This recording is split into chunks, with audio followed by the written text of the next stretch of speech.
Созданные детскими руками роботы самостоятельно взбираются по лестнице и катаются по линии. Во Владикавказе в здании IT-парка «Алания» прошло открытое первенство Северокавказского округа по робототехнике. Соревнования такого уровня впервые прошли в Северной Осетии. Робототехника – одно из наиболее активно развивающихся направлений дополнительного образования в России. Для нас очень важно, что формирование навыков исследования, научного исследования у детей посредством программирования готовит их к такой специальности, как инженер. И сегодня это очень востребованная специальность, и развитие этих навыков позволяет через именно робототехнику, через роботов, через программирование, создание своих уникальных программ, развивать эти компетенции.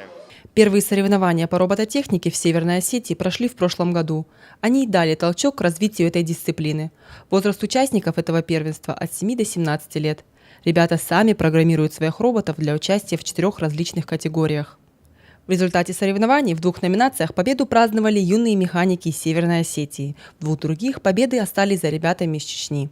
Чтобы стать лучшим в гонках по линии, нужен не только быстрый, но и умный робот. Ведь надо не только пройти дистанцию, но и не выйти за ее пределы.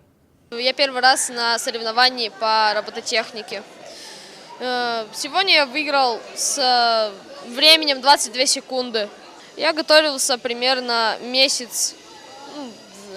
Мы строили робота и программировали его. Помимо участников соревнований, IT-парк посетили юные разработчики. Робот-танцор и робот-паук. Все с искусственным интеллектом.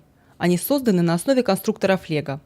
Представители датской компании побывали на соревнованиях и провели небольшой мастер-класс. В конце 70-х годов в компании Lego было создано новое направление, и занимаемся мы тем, что совместно с мировыми ведущими вузами, такими как Кембридж, Массачусетский технологический университет, мы создаем эффективное и инновационное оборудование для обучения детей, для эффективного обучения детей, начиная от 1 года и заканчивая 1-2 курсом вуза.